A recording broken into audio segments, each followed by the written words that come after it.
சில குட்டீஸ் வாங்க நம்ம இந்த வீடியோவில் சிறு பஞ்சம் மூலத்தோட புக் பேக் தான் பார்த்துட்ருக்கோம். வனப்பு இச்சொல்லின் பொருள் அழகு. வனப்புனா நம்ம என்னதுமா அழகு. அதை எடுத்து அப்படியே எழுதுங்க. டிக் மட்டும் போடக்கூடாது, எடுத்து எழுதவும் செய்யணும்.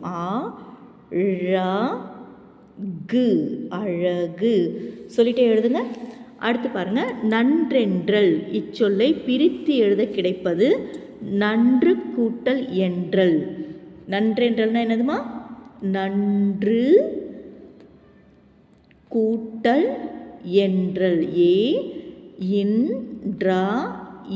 என்றல்.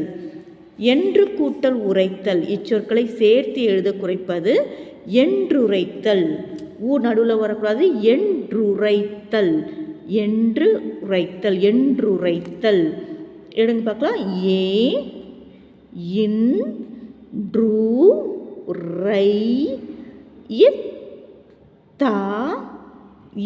என்றுரைத்தல்.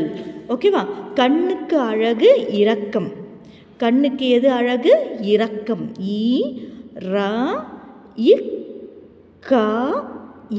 இரக்கம். கண்ணுக்கு அழகு இரக்கம் காட்டல், பொறுத்துக்கிறது. காலுக்கு அழகு பிறரிடம் சென்று கேட்டாமை. கேட்டாமைனா கேட்கக்கூடாது. ஆராய்ச்சிக்கு அழகு முடிவு என்னவாக இருக்கும் என்று உறுதி செய்து கூறுதல்.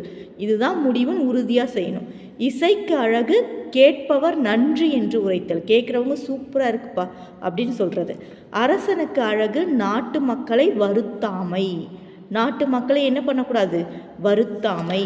பாடலில் இரண்டாம் எழுத்து ஒன்று போல் வரும் சொற்களை எடுத்து எழுதுக. ஃபஸ்ட் நம்ம குறிச்சிக்குவோமா? இரண்டாம் எழுத்து எதெல்லாம் வருது?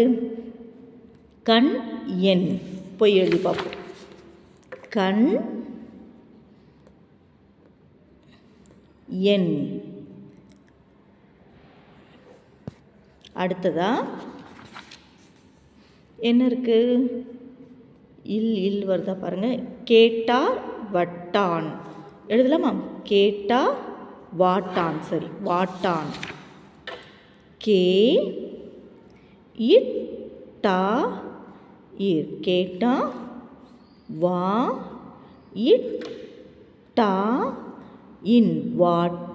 கேட்டார் வாட்டான். அடுத்து பாருங்க, வேற என்ன இருக்கு? இங்கே ரெண்டு சுழி என்று பார்த்தோமே. நன்றென்றல். அடுத்து தன்னாடு. ஓகேவா? நன்றென்றல் தன்னாடு.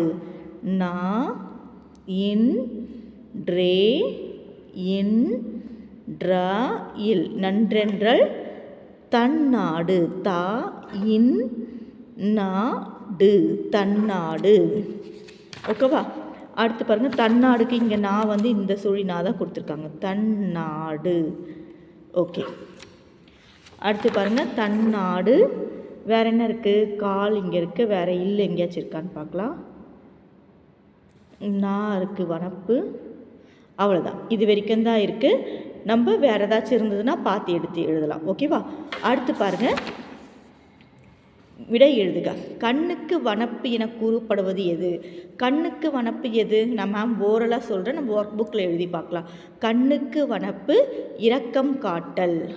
அரசனுக்கு அழகு என்று கூறப்படுவது அரசனுக்கு அழகு தன் நாட்டு மக்களை வருந்தாமல் இருக்க செய்வது. காலுக்கு அழகென கூறப்படுவது காலுக்கு அழகு பிறரிடம் சென்று உதவி கேட்காமை. இதுதான் கொஷினோட ஆன்சர். நான் மேம் இதை எப்படி எழுதணும்னு சொல்லிட்டு ஒர்க் புக்கில் சொல்லித்தரேன். இப்போ நம்ம நெக்ஸ்ட் வீடியோவில் பார்க்கலாம். தேங்க்யூ.